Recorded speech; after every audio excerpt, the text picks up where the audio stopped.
Հունվարից փաստաբանական ծառայությունները շրջանառության հարկման համակարգից տեղափոխվել են ընդհանուր հարկման դաշտ եւ վճարում են 20% ավելացված արժեքի հարկ, 18% շահութահարկ։ Փաստաբանները դժգոհում են, որ հարկային բարձր բեռը հնարավորություն չի տա իրենց այլևս անվճար փաստաբանական ծառայություններ մատուցել եւ որ անվճար ծառայության խորհրդատվության համար էլ պետք է հարկ վճարեն։ Տեսեք ինչ ահռելի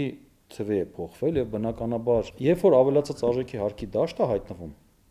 փաստաբանը,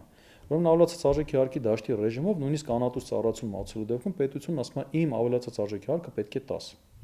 Իսկ դա նշանակում է պետությունը համանման ծառայության արժեք է որոշելու եւ դրա ավելացած արժեքի հարկը 20%-ը դնել է փաստաբանի վրա։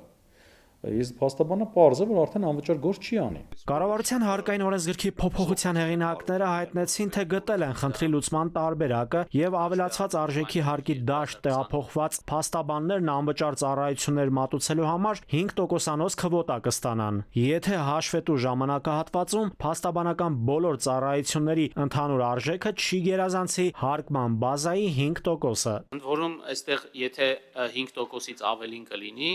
միայն այդ 5%-ը գերազանցող մասով կկիրառվի։ Փաստաբանական համայնքի համար սակայն 5% քվոտան էլ չի կարող խնդրի լուծման լավագույն տարբերակը լինել։ Անվճարունակ քաղաքացին ստիպված պետք է դիմի հանրային պաշտպանի գրասենյակ։ Ինչ է ստացվում, նա ըստ էության այդ նախագիծը այսպեսի հնարավորություն է ուզում տա, իբրև հարցի կիսալուծում, իրենք ասում են, որ փաստաբանը այդ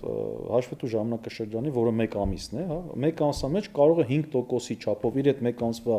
շրջանառության 5%-ի չափով անվճար գործ անել։ Հիմա տեսեք, այս պայմաններում ինչ է ստացվում, դա ինչպես է չափվել, որովհետև փաստաբանը կարող է 1 ամիս ունենալ 3 հատ անվճար գործ, մյուս 3-4 ամսի մեջ չունենալ։ Եվ այդ 5%-ը շատ փոքր թիվ է, եւ այստեղ այդ 5%-ի կիսալուծումը դա հարցի լուծում չի, դա հակառակը դա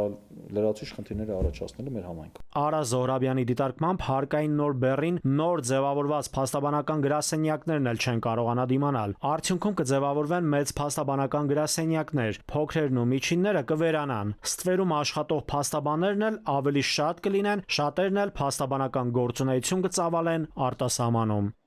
Նաիրի Մուրադյան, ժամը լրատվական։